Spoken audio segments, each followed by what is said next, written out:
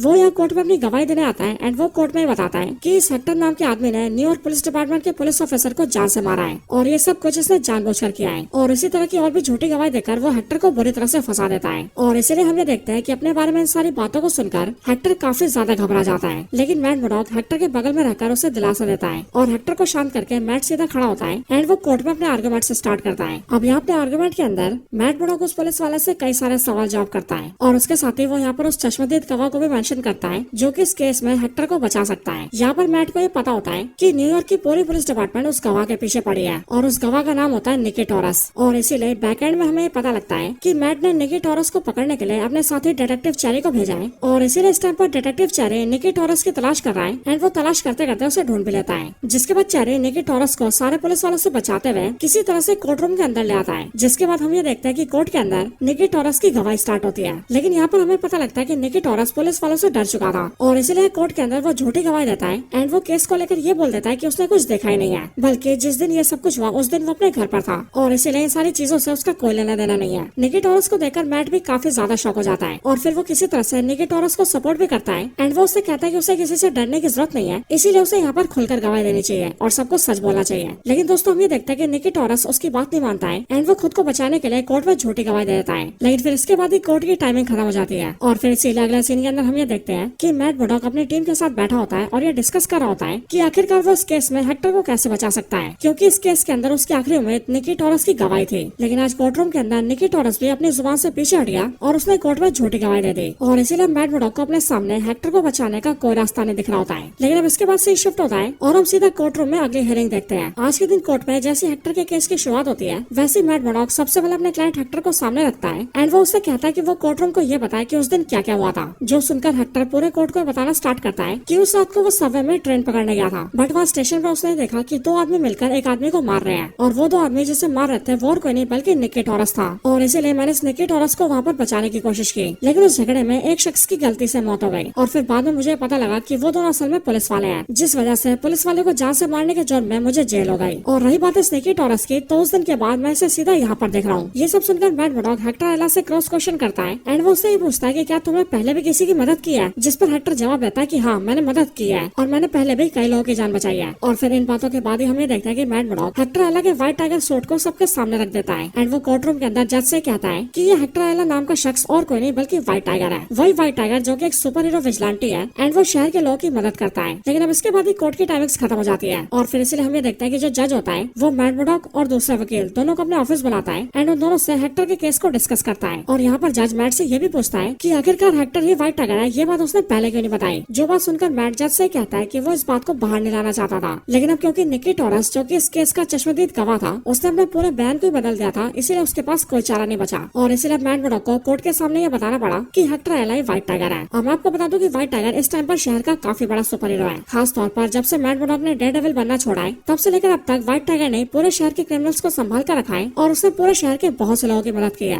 लेकिन दोस्तों अब क्योंकि मैट ने पूरे कोर्ट के सामने इस बात को जाहिर कर दिया है कि हेक्टर आयला व्हाइट टाइगर है, इसलिए अब ये बात पूरे शहर में फैल चुकी है और इसीलिए जितने भी व्हाइट टाइगर के दुश्मन है वो सभी हेक्टर आयला को टारगेट करने वाले हैं। बट इसके अगले सीन में हमें देखता है कि मैट मर्डॉक सीधे हेक्टर आयला से मिलने उसके जेल में जाता है और वो उसके सेल में आकर उससे बातचीत करता है। बट यहाँ पर हेक्टर मैट से कहता है कि उसे उसके व्हाइट टाइगर होने के बारे में सबको नहीं बताना चाहिए था। बट इस बात पर मैट उससे कहता है कि मैं जानता हूँ कि तुम एक बहुत ही अच्छे इंसान हो और एक सुपर हीरो हो और इसीलिए एक झूठे केस की वजह से तुम्हें जेल हो जाए ये मैं बर्दाश्त नहीं कर सकता एंड दैट्स व्हाई मैंने इस बात को सामने रखा कि तुम व्हाइट टाइगर हो। और मुझे यकीन है कि ऐसा करके मैंने तुम्हारे केस को काफी स्ट्रॉन्ग कर दिया है, क्योंकि ऐसा करने के बाद मैंने कोर्ट रूम को ये बात सोचने पर मजबूर कर दिया है कि तुमने पुलिस ऑफिसर को जानबूझकर नहीं मारा है। अब इसके बाद से शिफ्ट होता है और हम अगली हियरिंग देखते हैं। और दोस्तों नेक्स्ट हियरिंग के अंदर हम ये देखते हैं कि अब जैसे लोगों को पता लगा कि हेक्टर आयला व्हाइट टाइगर है, वैसे उसके बाद से बहुत से लोग व्हाइट टाइगर के सपोर्ट में आ रहे हैं और वो सबके सब कोर्ट रूम में हेक्टर आयला के सपोर्ट में गवाही दे रहे हैं। और फिर इसलिए इस केस में जूरीज को ओपिनियन दिया जाता है, जिसके बाद हमें देखते हैं कि मोस्टली जूरीज मिलकर ये फैसला लेते हैं कि हेक्टर आयला व्हाइट टाइगर नाम का एक सुपर हीरो है, एक ऐसा सुपर हीरो जो कि लोगों की जान बचाता है और दूसरों की मदद करता है। और इसीलिए हेक्टर आयला के पास पुलिस ऑफिसर को जान से मारने का कोई इंटेंशन नहीं हो सकता है एंड इसीलिए इसी चीज को देखते हुए हेक्टर आयला को नॉट गिल्टी पाया जाता है और उसे इस केस से बाइज्जत बरी कर दिया जाता है। अब दोस्तों ये हेक्टर आयला वाला केस पूरे शहर का काफी बड़ा केस होता है और इसीलिए अब जब इस केस का फैसला आता है तब सारे न्यूज चैनल्स इस केस को कवर करते हैं और हेक्टर आयला एंड मैट मर्डॉक को न्यूज पर दिखाया जाता है। आगे हम ये देखते हैं कि इस न्यूज को विल्सन फिस्क भी देख रहा होता है, यानी कि शहर का नया मेयर। और इसलिए इस न्यूज को देखकर विल्सन फिस्क बेन यूरिक की उसी भतीजी को बुलाता है जो कि उससे पहले मिलना आई थी एंड जब वो उसके ऑफिस में आती है तब वो उसे इंटरव्यू देता है एंड विल्सन फिस्क उससे कहता है कि बेशक से हेक्टर आयला को कोर्ट ने छोड़ दिया हो, लेकिन मैं इस चीज के सख्त खिलाफ हूँ। और ऐसा इसीलिए क्योंकि हेक्टर आयला यानी कि व्हाइट टाइगर एक विजिलेंटी है जो कि शहर में सरेआम घूमकर लड़ाइयाँ करता है और कानून को अपने हाथ में लेता है और इसीलिए ये चीज मेरी नजरों में बिल्कुल गलत है। लेकिन दोस्तों इसके बाद सीन शिफ्ट होता है और हम सीधा हेक्टर आयला को देखते हैं जो कि इस टाइम पर अपने व्हाइट टाइगर के सूट में सूट अप होता है। लेकिन दोस्तों इसके अगले सीन में हम ये देखते हैं कि व्हाइट टाइगर रोड पर चल रहा होता है, लेकिन उसके चलते चलते उसके पास एक आदमी आता है जो कि सीधा अपनी बंदूक की गोली से व्हाइट टाइगर का भेजा उड़ा देता है। और फिर अगले पल हमें पता लगता है कि व्हाइट टाइगर को मारने वाला और कोई नहीं बल्कि पनिशर है। लेकिन दोस्तों यहाँ पर पनिशर ने जिस व्हाइट टाइगर को मारा होता है वो व्हाइट टाइगर हेक्टर आयला के व्हाइट टाइगर से थोड़ा सा डिफरेंट लग रहा होता है और इसीलिए मे भी ऐसा हो सकता है कि यहाँ पर पनिशर ने जिस व्हाइट टाइगर को मारा वो असली व्हाइट टाइगर हो ही ना। लेकिन दोस्तों यहाँ पर जैसे पनिशर व्हाइट टाइगर का भेजा उड़ाता है वैसे उसके साथ ही एपिसोड खत्म हो जाता है। अब एपिसोड 4 के स्टार्ट होते हम सीधा हॉस्पिटल का सीन देखते हैं जहाँ पर इस टाइम पर मैट मर्डॉक एक डॉक्टर से बात कर रहा होता है। हमें पता लगता है कि हेक्टर आयला को गोली लगने के बाद उसे इसी हॉस्पिटल में लाया गया था, लेकिन अब क्योंकि गोली उसके सर के आर पार हो गई थी इसलिए हेक्टर की ऑन द स्पॉट मौत हो गई थी। और इसीलिए जिस डॉक्टर ने हेक्टर आयला का पोस्टमार्टम किया होता है वो यहाँ पर मैट मर्डॉक को भी बताता है कि हेक्टर आयला के सर में जिसने भी गोली मारी है वो गोली पूरे 9 इंच की थी और इसीलिए उस गोली से बचना हेक्टर के लिए पॉसिबल ही नहीं था। यहाँ पर डॉक्टर की बात सुनकर मैट को अपने ऊपर अफसोस हो रहा होता है और वो ये सोचा होता है कि काश उसने हेक्टर को बचाया नहीं होता, क्योंकि अगर उसने हेक्टर को कोर्ट में बचाया नहीं होता तो हेक्टर ज्यादा से ज्यादा जेल के अंदर होता, लेकिन जेल के अंदर होने पर वो जिंदा तो रहता। साथ ही साथ मैट को इस बात पर भी दुख हो रहा होता है कि उसने कोर्ट के अंदर हेक्टर के व्हाइट टाइगर वाली आइडेंटिटी को सबके सामने रख दिया था, क्योंकि शायद से अगर मैट मर्डॉक सबको ये ना बताता कि हेक्टर ही व्हाइट टाइगर है तो शायद तब भी हेक्टर की जान बच सकती थी। अब यहाँ पर जब मैट अफसोस कर ही होता है तभी हमने देखते हैं कि वहाँ पर उसके पास हेक्टर की भतीजी आती है और वो मैट मर्डॉक से और डॉक्टर से हेक्टर से मिलने के लिए बोलती है एंड वो उन दोनों से कहती है कि वो अपने अंकल को देखना चाहती है। लेकिन अब क्योंकि हेक्टर आयला मर चुका था और उसकी बॉडी देखने लायक नहीं थी और हेक्टर की भतीजी एक छोटी सी बच्ची भी थी, इसीलिए इन सब रीजंस की वजह से मैट मर्डॉक और डॉक्टर हेक्टर आयला की भतीजी को हेक्टर को नहीं देखने देते। यहाँ पर हेक्टर की भतीजी अपने अंकल की जान जाने की वजह से काफी दुखी होती है और इसलिए मैट उसे यहाँ पर संभालता है और उस बच्ची को गले लगा के उसे शांत करता है। लेकिन अब इसके बाद सीन शिफ्ट होता है और हम अगले सीन में डैनियल को देखते हैं। वही डैनियल जो कि विल्सन फिस्क के मेयर ऑफिस में उसके लिए काम करता है। यहाँ पर इस टाइम पर डैनियल एक बार में होता है और अपने 2 फ्रेंड्स के साथ ड्रिंक पी रहा होता है। और यहाँ ड्रिंक्स पी के डैनियल इतना ज्यादा भंड हो जाता है कि वो नशे की हालत में अपने दोनों दोस्तों को मेयर ऑफिस के अंदर की बात बता देता है। यहाँ पर डैनियल अपने फ्रेंड्स को ये बता देता है कि असल में विल्सन फिस्क जो कि न्यूयॉर्क के मेयर है, वो पूरे शहर के कचरे को कम करने पर काम कर रहे हैं और इसके लिए एक नई टैंक कंपनी है जिसके पास एक ऐसा आइडिया है जो कि शहर के कचरे को रिसाइकल करके उसे काम कर इस्तेमाल कर सकती है। और शहर के मेयर यानी कि विल्सन फिस्क उसी कंपनी से बातचीत कर रहे हैं। हालांकि दोस्तों यहाँ पर डैनियल को यह पता नहीं होता है कि ये बात जो कि वो नशे में अपने दोस्तों को बता रहा है वो मेयर ऑफिस की एक टॉप सीक्रेट बात है और इसीलिए जब तक पूरी डीलिंग नहीं हो जाती तब तक इस बात को बाहर करना ठीक नहीं होता है। लेकिन यहाँ पर डैनियल नशे की हालत में अपने फ्रेंड्स को ये बात बता देता है और फिर वहाँ से कैब लेके अपने घर चला जाता है। हालांकि इसके बाद इसी रात को हम दूसरी तरफ ये देखते हैं कि एक मामूली सा चोर एक सुपरमार्केट से कई सारे स्वीट कॉर्न के डब्बों को चोरी कर लेता है। लेकिन सही टाइम पर वहाँ पर पुलिस आ जाती है एंड वो उसे अरेस्ट कर लेती है। और यहाँ जिन 2 पुलिस ऑफिसर्स ने उस चोर को अरेस्ट किया होता है वो उसके चोरी किए गए स्वीट कॉर्न के डब्बों में से 2 डब्बे खा जाते हैं एंड बाकी के डब्बों को बरामद करके उस चोर को पुलिस स्टेशन में डाल देते हैं। इसके बाद ही मैट मर्डॉक के लॉ फर्म की कलीग यानी कि क्रिस्टीन मैट को फोन करती है एंड वो उसे बताती है कि मैट को एक केस दिया गया है और ये केस एक ली रॉय नाम के बंदे का है जिस बंदे ने एक सुपरमार्केट के अंदर कई सारे स्वीट कॉर्न के डब्बों की चोरी की है। और एज ऑफ कोर्स दोस्तों ये वही आदमी होता है जिसे हमने कुछ टाइम पहले चोरी करते हुए देखा था और यहाँ पर डेयरडेविल इस बंदे का केस एक्सेप्ट कर लेता है। हालांकि इसके बाद सीन शिफ्ट होता है और अगले सीन में हम विल्सन फिस्क एंड उसकी वाइफ वेनिसा को डॉक्टर हेथर के सामने देखते हैं और यहाँ पर ये दोनों फिर से डॉक्टर हेथर के सामने थेरेपी के लिए आए होते हैं। यहाँ पर डॉक्टर हेथर कोशिश कर रही होती है कि वो अपने दोनों क्लाइंट्स की शादी को बचा लें। साथ ही विल्सन फिस्क की भी यही कोशिश होती है कि वेनिसा यानी कि उसकी वाइफ उसके पास फिर से आ जाए। लेकिन यहाँ पर जो वेनिसा होती है वो विल्सन फिस्क और डॉक्टर हेथर से कहती है कि आज से कई महीने पहले विल्सन फिस्क यानी कि उसका पति उसे छोड़ के चला गया था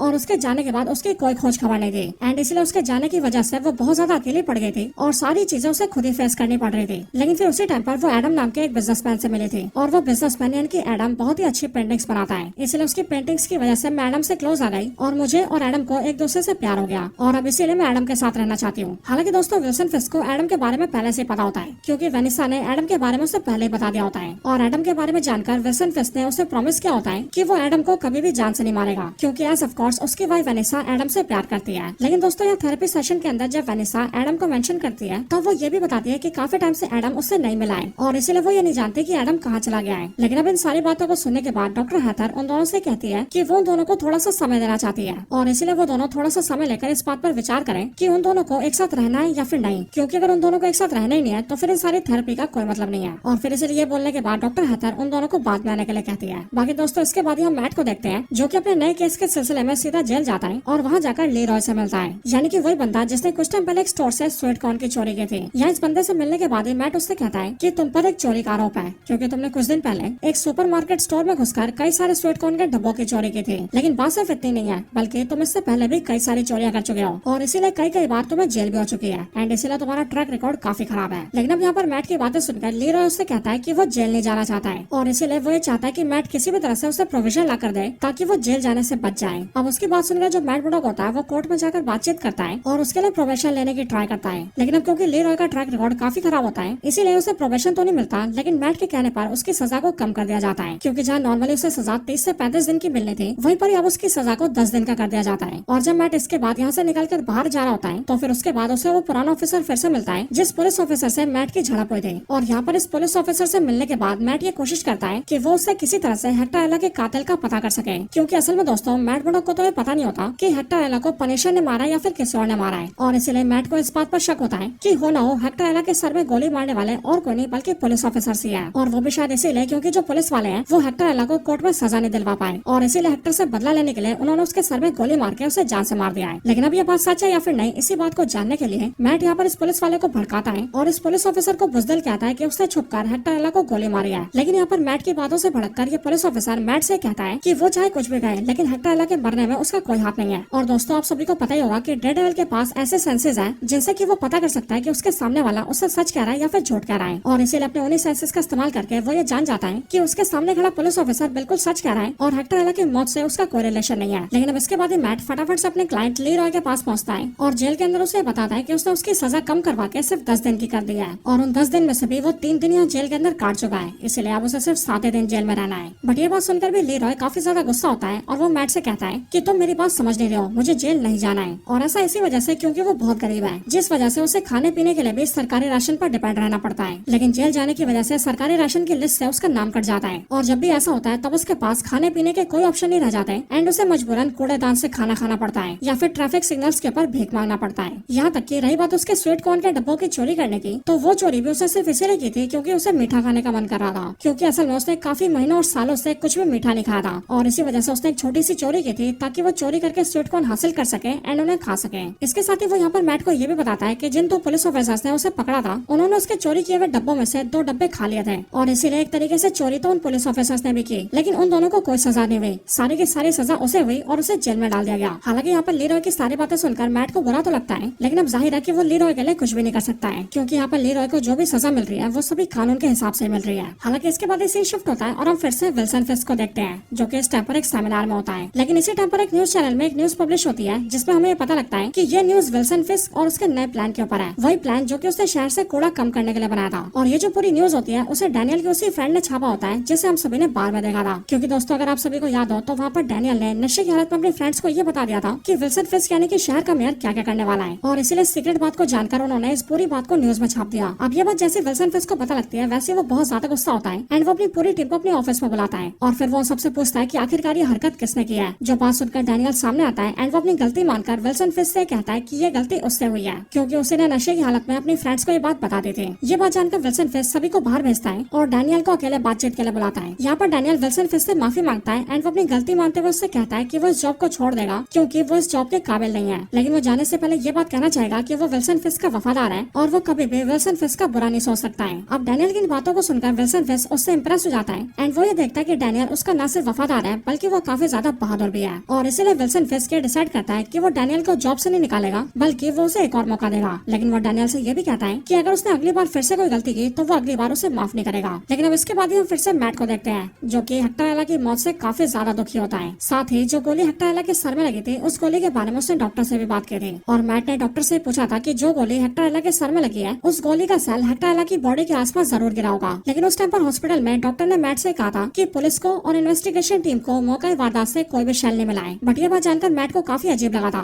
क्योंकि जब भी कोई बुलेट निकलती है तब उस बुलेट के निकलने के साथ ही उसकी शेल भी बाहर गिर जाती है और इसलिए इस टाइम पर मैट उसी शेल को ढूंढ रहा होता है। बट यहाँ मर्डर स्पॉट पे मैट ये नोटिस करता है कि ये जगह एक ढलान वाली जगह है और इसलिए अगर यहाँ पर शेल गिरी होगी तो वो जरूर ढलान की वजह से काफी नीचे चली गई होगी। और फिर इसके लिए मैट यहाँ पर एक छोटी सी बोतल गिराता है जो बोतल ढलान की वजह से लुढ़कते हुए नीचे गिर जाती है और सीधा नाले में चली जाती है। और फिर इसलिए मैट सीधा उस बोतल के पीछे आता है और जहाँ पर वो बोतल गिरी होती है वहाँ पर हाथ डालता है, जिसके बाद उस बोतल के बगल में उसे शेल मिल जाता है। और जब यहाँ पर मैट उस शेल को चेक करता है तब वो ये देखता है, मतलब कि देखता नहीं है, तब वो ये जानता है कि उस शेल के ऊपर पनिशर का लोगो बना है और इसलिए मैट ये समझ जाता है कि हो ना हो ये काम पनिशर का ही है। अब ये बात जानते ही मैट सीधा फ्रैंक कासल के पास जाता है, यानी कि पनिशर के पास, और यहाँ पहुँचते ही पहले तो फ्रैंक कासल मैट पर अटैक कर देता है, लेकिन जब मैट मर्डॉक उसे बताता है कि वो मैट है तब जाकर फ्रैंक कासल शांत होता है एंड वो उससे बातचीत करता है। और फिर यहीं पर ही मैट फ्रैंक कासल से उस बुलेट के बारे में डिस्कस करता है, साथ ही वो उसे वो शेल भी दिखाता है जिसके ऊपर पनिशर का लोगो बना होता है। बट ये सब देखकर और सुनकर फ्रैंक कासल मैट से कहता है कि वो जिस मर्डर की बात कर रहा है उससे उसका कोई रिलेशन नहीं है, और रही बात उस बुलेट और बुलेट के शेल के जिस पर उसका लोगो बनाए तो ऐसा काम उसका कोई फैन भी कर सकता है क्योंकि पनिशर के कई सारे फैन बॉयज हैं। और इसलिए दोस्तों यहाँ से मैट को ये बात पता लग जाती है कि हेक्टर एला को मारने वाला पनिशर नहीं बल्कि पनिशर का कोई फैन बॉय है। या फिर दोस्तों ऐसा भी हो सकता है कि हेक्टर को मारने वाला कोई पुलिस ऑफिसर हो जो कि या तो पनिशर का फैन हो या फिर उसने पनिशर का गेटअप इसीलिए लिया हो ताकि वो अपना ब्लेम पनिशर पर डाल सके। हालांकि दोस्तों यहाँ पर इन सारी बातों के अलावा फ्रैंक कासल ये भी डिस्कस करता है कि उसे मैट मर्डॉक के दोस्त फॉगी की मौत का भी पता है और वो मैट का दर्द महसूस कर सकता है क्योंकि उसने भी अपने बच्चे और बीवी को खोया है। यहाँ तक कि आज भी उसका बेटा उसके सपने में आता है एंड वो उससे यही कहता है कि जिन्होंने भी फ्रैंक कासल की फैमिली को मारा है वो उनमें से किसी को भी ना छोड़े। लेकिन अब इन सब के बाद मैट मर्डॉक यहाँ से निकल जाता है। बट जाने से पहले हम ये देखते हैं कि मैट के मन में इस बात का बहुत ज्यादा गिल्ट होता है कि वो ना तो अपने दोस्त फॉगी को मरने से बचा पाया और ना ही अपने क्लाइंट हेक्टर एला को। और सिर्फ ये नहीं बल्कि हेक्टर एला के मरने का कसूरवार भी मैट अपने आप को समझ रहा होता है। लेकिन इसके बाद जैसे मैट अपने घर पहुंचता है तब वो देखता है कि वहाँ पर डॉक्टर हेथर उसका इंतजार कर रही है और फिर इसलिए यहाँ पर वो दोनों एक दूसरे से मिलते हैं, जिसके बाद ही मैट मर्डॉक अपने कॉस्ट्यूम्स के रूप में जाता है जहाँ पर मैट के कई सारे कॉस्ट्यूम्स रखे होते हैं और मैट यहाँ से अपने नानचा को उठाता है और छत पे जाकर उनके साथ ट्रेनिंग करने लगता है। और ये देखकर दोस्तों हमें पता लग जाता है कि अब शायद मैट मर्डॉक फिर से डेयरडेविल बनने वाला है। लेकिन फिर इसके बाद हम विल्सन फिस्क को देखते हैं जो कि इस टाइम पर अपनी वाइफ वेनिसा के साथ होता है और यहाँ पर ये दोनों एक दूसरे के साथ टाइम स्पेंड कर रहे होते हैं और एक दूसरे के फिर से क्लोज आ रहे होते हैं। लेकिन अब इसके बाद विल्सन फिस्क एक सुनसान जगह पर जाता है और इस खुफिया जगह में आकर यहाँ पर डिनर करने लगता है। लेकिन दोस्तों यहीं पर ही हमें पता लगता है कि इसी जगह पर विल्सन फिस्क ने एडम को कैद करके रखा है, वही एडम जो कि उसकी वाइफ वेनिसा का बॉयफ्रेंड था। और विल्सन फिस्क ने वेनिसा को प्रॉमिस किया था कि वो एडम को कभी जान से नहीं मारेगा, लेकिन उसने ये प्रॉमिस नहीं किया था कि वो एडम को कभी कैद नहीं करेगा या फिर टॉर्चर नहीं करेगा। और इसलिए विल्सन फिस्क यहाँ पर एडम को कैद करके उसे टॉर्चर कर रहा है। और इसलिए दोस्तों हम ये देखते हैं कि एडम यहाँ पर चिल्ला रहा होता है और विल्सन फिस्क से ये गुहार कर रहा होता है कि वो उसे जाने दें। लेकिन विल्सन फिस्क एडम की बात को अनसुना करके डिनर करने लगता है। लेकिन फिर दोस्तों इसके बाद एपिसोड का फिनाले आता है और फिनाले के टाइम पर हम सीधा म्यूज को देखते हैं, जो कि इस टाइम पर एक आदमी को उठाकर अपने अड्डे पर लाता है और उसकी बॉडी से ब्लड निकाल के उसे टॉर्चर करने लगता है। लेकिन फिर इसके साथ ही एपिसोड खत्म हो जाता है।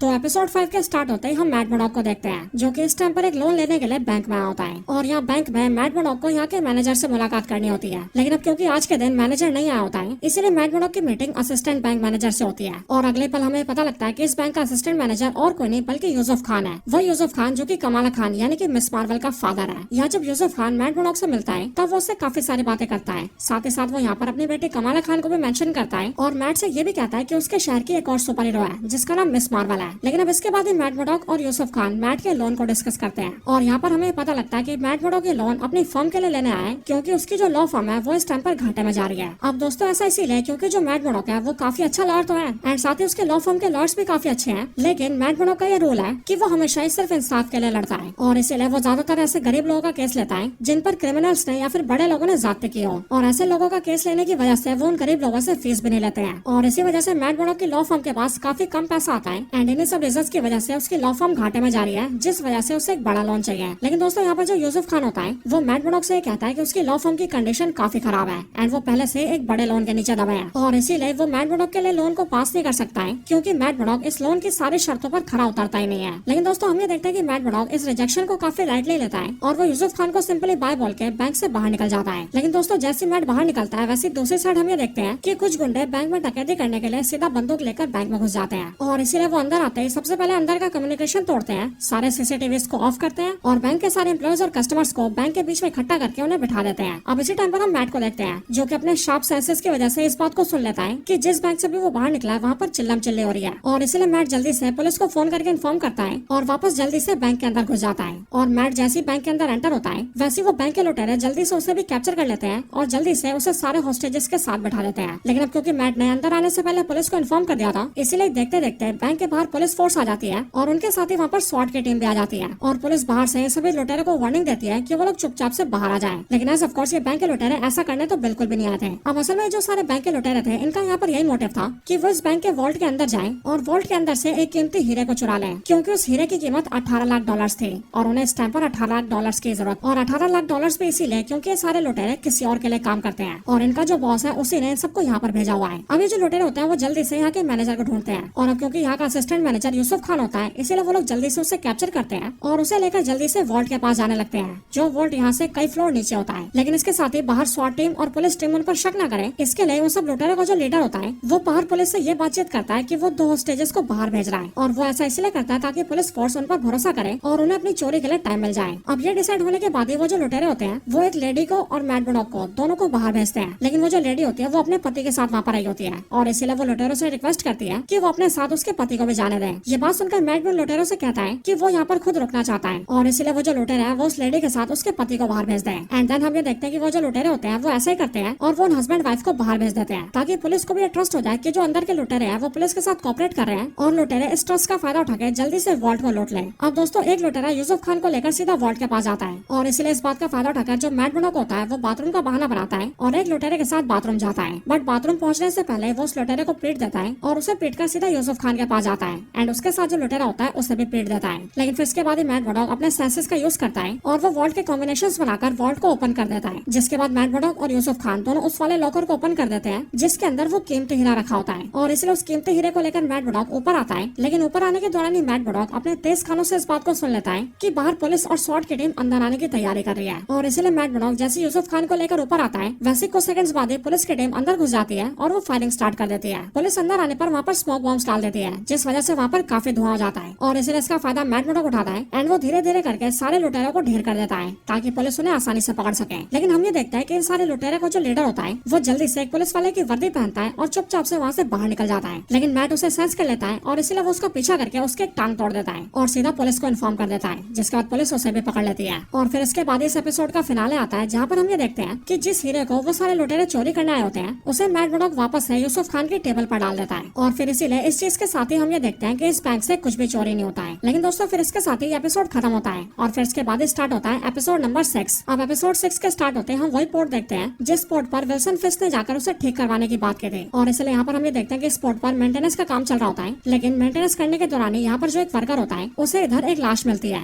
एक ऐसी लाश जिसकी बॉडी में खून का कतरा भी नहीं होता है और उसे काफी बेरहमी से उसकी आंखें फोड़ के मारा गया होता है। एंड दोस्तों इस वाली लाश को देखकर हमें समझ में आ जाता है कि इस आदमी को मारने वाला और उसकी बॉडी से खून निकालने वाला और कोई नहीं बल्कि म्यूज ही है। लेकिन अब इसके बाद सीन शिफ्ट होता है और हम सीधा मैट मर्डॉक को उसके घर में देखते हैं। यहाँ पर मैट अपने दोस्त फोगी की फोटो लेके उसे याद कर रहा होता है एंड प्रेयर कर रहा होता है। लेकिन फिर उसी टाइम पर उसकी गर्लफ्रेंड डॉक्टर हैटर आती है जो कि अब मैट से उसका हालचाल पूछती है, क्योंकि as of course Matt Murdock भी बैंक के अंदर था और इसीलिए डॉक्टर हैटर को मैट मर्डॉक की चिंता हो रही है। लेकिन मैट यहाँ पर डॉक्टर हैटर से कहता है कि वो बिल्कुल ठीक है और उसे उसकी किसी भी थेरेपी की जरूरत नहीं है। लेकिन अब इसके बाद हम विल्सन फिस्क को देखते हैं जो कि इस टाइम पर अपने मेयर ऑफिस में होता है। अब दोस्तों यहाँ मेयर ऑफिस के अंदर एक वर्कर आता है जो कि यहाँ पर मेयर विल्सन फिस्क से बात करता है। वो विल्सन फिस्क को बताता है कि जिस स्पॉट की वो सफाई कर रहा था वहाँ पर के आसपास की दीवारों में उसे कई सारी बड़ी बड़ी पेंटिंग्स दिखी है और वैसे तो वो उन पेंटिंग्स को साफ करने में एक्सपर्ट है, लेकिन एक भी पेंटिंग उससे साफ नहीं हुई। और ऐसा इसीलिए हुआ क्योंकि वहाँ की जितनी भी पेंटिंग्स हैं उन सभी पेंटिंग्स को बनाने में ह्यूमन ब्लड का यूज हुआ है, यानी कि किसी आदमी ने इंसानों को मारा है, उनकी बॉडी से ब्लड निकाला है और फिर उस ब्लड को रंगों में मिला के उससे पेंटिंग्स किया है और इसी वजह से वो पेंटिंग साफ नहीं हो रही है। ये बात सुनकर विल्सन फिस्क को काफी अजीब लगता है क्योंकि जाहिर है कि एक ऐसा साइको इंसान जो कि लोगों को मार के उनका ब्लड निकाल रहा है और उससे पेंटिंग बना रहा है और ऐसा साइको इंसान शहर में खुला घूम रहा है, ये तो काफी खतरनाक चीज है। एंड दोस्तों मैं आपको बता दूं कि ये और कोई नहीं बल्कि म्यूज ही है। और विल्सन फिस्क को जैसे ये पता लगता है वैसे वो अपने ऑफिस में इस बात पर इंक्वायरी बिठाता है और इस केस के लिए कई सारे एक्सपर्ट्स को और पुलिस कमिश्नर को बुलाता है और फिर यहाँ पर आकर वो लोग ये प्लान करता है कि वो लोग किस तरह से म्यूज को पकड़ सकते हैं। म्यूज से मेरा मतलब है उस इंसान को जो कि ऐसे ब्लड से पेंटिंग्स बना रहा है, क्योंकि जाहिर है उन्हें अब तक म्यूज के बारे में पता नहीं है। हालांकि दोस्तों इसी टाइम पर हम मैट मर्डॉक को उसके ऑफिस में देखते हैं और इसी टाइम पर मैट मर्डॉक से मिलने के लिए व्हाइट टाइगर की भतीजी आती है और वो यहाँ पर आकर मैट मर्डॉक से कहती है कि उसके अंकल व्हाइट टाइगर मरने से पहले किसी मिशन पर काम कर रहे थे। असल में उसके अंकल ने नोटिस किया था कि काफी टाइम से शहर के लोग एक एक करके गायब हो रहे थे और इसलिए उसके अंकल व्हाइट टाइगर उस इंसान को ढूंढ रहे थे जो कि सभी लोगों को गायब कर रहा है। साथ ही साथ गायब होने वाले लोग जिस लोकेशन से गायब हो रहे हैं वो उस लोकेशन के बारे में भी मैट को बताती है और इसीलिए वो कहते हैं कि जिस मिशन को उसके अंकल पूरा कर रहे थे वो अब खुद ही अपने अंकल के मिशन को पूरा करेगी और उस आदमी का पता लगाएगी जो कि लोगों को गायब कर रहा है और अपने इसी मिशन को पूरा करने में वो मैट मर्डॉक की हेल्प चाहती है। लेकिन इस बात को सुनकर मैट उससे कहता है कि वो सिर्फ एक आम सा ब्लाइंड लॉयर है और इसीलिए वो उसकी कुछ मदद नहीं कर सकता है। साथ ही साथ वो व्हाइट टाइगर की भतीजी से ये भी कहता है कि वो अभी सिर्फ एक छोटी सी बच्ची है जो कि स्कूल में पढ़ती है और इसीलिए उसे इन सारी चीजों पर ध्यान नहीं देना चाहिए, क्योंकि वैसे भी ये जो सारा काम है वो सारा काम पुलिस का है, इसीलिए वो ये काम पुलिस को करने दें। लेकिन हेक्टर आयरा की भतीजी को पुलिस पर बिल्कुल भी भरोसा नहीं है और इसीलिए वो जाने से पहले मैट से कहती है कि अगर मैट मर्डॉक उसके इस मिशन पर कोई मदद नहीं करेगा तो कोई बात नहीं, वो अब इस मिशन को अकेले पूरा करेगी। एंड फिर ये बोलकर व्हाइट टाइगर की भतीजी वहाँ से चली जाती है। लेकिन दोस्तों इन सब के बाद ही मैट को पता लगता है कि हेक्टर की भतीजी जिस बंदे के बारे में मैट से बात कर रही थी वो काफी ज्यादा खतरनाक है और वो अब तक शहर के अंदर से लगभग 60 लोगों को गायब कर चुका है। हालांकि दोस्तों इसी टाइम पर हम मेयर को भी देखते हैं, यानी कि विल्सन फिस्क को, जिसे पता लगता है कि उस साइको ने यानी कि म्यूज ने 2 और लोगों को गायब कर दिया है और उसने उन्हें भी बेरहमी से मारकर उनकी बॉडी का सारा ब्लड निकाल लिया है एंड उन दोनों की लाश को रोड पर फेंक दिया है। एंड इसलिए ये सब देखकर पूरे शहर में काफी ज्यादा डर का माहौल आ जाता है, जिस वजह से जो मेयर है यानी कि विल्सन फिस्क वो अपनी खुद की स्पेशल टास्क फोर्स को डेवलप करता है और इस फोर्स के अंदर वो सारे पुलिस ऑफिसर्स को शामिल करता है जो पुलिस ऑफिसर्स वैसे है तो बहुत ही ज्यादा काबिल, लेकिन उन्हें उनकी ब्रूटैलिटी की वजह से पुलिस फोर्स से या तो निकाल दिया गया या फिर सस्पेंड कर दिया गया है। लेकिन विल्सन फिस्क को लगता है कि ऐसे ऑफिसर से इस केस को सॉल्व कर सकते हैं और इसीलिए वो सारे पुलिस ऑफिसर्स को इकट्ठा करता है एंड उनका जोश बढ़ा के उन्हें टास्क फोर्स में शामिल करता है और फिर वो सबसे कहता है कि अब सबको मिलकर इस साइको को ढूंढना है और इस साइको सीरियल किलर को ढूंढकर उसे पकड़वाना है, जिसके बाद ये सारे के सारे ऑफिसर्स इस केस पर लग जाते हैं। लेकिन दोस्तों इन सब के बाद ही हमें देखता है कि जो हेक्टर की भतीजी होती है वो अकेले म्यूज को ढूंढने निकल जाती है और म्यूज को ढूंढते ढूंढते वो उसके अड्डे के काफी पास आ जाती है। लेकिन म्यूज के अड्डे के पास पहुंचते ही म्यूज उसे पकड़ लेता है और उसे बेहोश करके अपने अड्डे में ले आता है और यहाँ पर वो हेक्टर की भतीजी की बॉडी से भी ब्लड निकालने लगता है। लेकिन दोस्तों इसी टाइम पर हमें देखता है कि हेक्टर के घर से मैट मर्डॉक को कॉल आती है और मैट मर्डॉक को पता लगता है कि हेक्टर की भतीजी सुबह से गायब है और फिर इसीलिए इस बात को सुनते ही मैट ये समझ जाता है कि हो ना हो हेक्टर की भतीजी को भी म्यूज ने पकड़ लिया हुआ और इसीलिए हेक्टर की भतीजी ने उसे जो लोकेशन बताई होती है मैट मर्डॉक जल्दी से तैयार होकर उस लोकेशन पर जाता है और वहाँ पहुंचकर म्यूज को ढूंढने लगता है। हालांकि दोस्तों इसी टाइम पर हम विल्सन फिस्क को भी देखते हैं जो कि एक बार फिर से एडम से मिलने जाता है, लेकिन इस बार वो एडम का लॉकअप खोलता है एंड उसे कुल्हाड़ी देते हुए उससे कहता है कि वो एडम को यहाँ से जाने का एक मौका दे रहा है और इसे अगर वो चाहे तो उस कुल्हाड़ी का इस्तेमाल उस पर कर सकता है और उससे जीतकर यहाँ से जा सकता है। ये मौका देखकर एडम जल्दी से कुल्हाड़ी उठाता है और वो जल्दी से विल्सन फिस्क पर अटैक करता है। लेकिन अब क्योंकि विल्सन फिस्क काफी ज्यादा स्ट्रॉन्ग है इसीलिए वो एडम को बहुत बुरी तरह से पीटता है और पीट कर उसकी जान ले लेता है और फिर इसके बाद वो उसकी लाश के साथ बैठता है और अपने सुकून को काफी ज्यादा एंजॉय करता है। हालांकि इसी टाइम पर हम डेयरडेविल को देखते हैं जो कि म्यूज के अड्डे को ढूंढ लेता है एंड जल्दी से म्यूज पर अटैक कर देता है। लेकिन म्यूज से लड़ने के साथ ही वो देखता है कि म्यूज इस टाइम पर हेक्टर आयरा की भतीजी की बॉडी से खून चूस रहा है और खून चूसने के लिए उसने उसकी बॉडी में पाइप लगा रखे हैं। लेकिन फिर इसके इसके बाद वो जल्दी से म्यूज को काफी ज्यादा पीटता है एंड अपनी तार से उसका गला दबा के उसे बेहोश कर देता है। और फिर इसके बाद वो हेक्टर की भतीजी की बॉडी से जल्दी से पाइप को बाहर करता है और उस बच्ची को जल्दी से होश में लेकर आता है। अब हेक्टर की भतीजी जैसी होश में आकर डेयरडेविल को देखती है, वैसी वो शहर के विजिलेंटी से पूछती है कि क्या वो वापस आ गया है, जिस पर मैट मर्डॉक यानी कि डेयरडेविल हेक्टर की भतीजी से कहता है, हाँ मैं वापस आ गया हूँ। और इसलिए दोस्तों यहीं से हमें पता लगता है कि अब शहर को उसका सुपर हीरो वापस मिल चुका है। लेकिन इसके साथ ही यह एपिसोड भी यहीं पर खत्म हो जाता है। तो एपिसोड नंबर 7 की स्टार्टिंग होती है विल्सन फिस्क के मेयर ऑफिस से,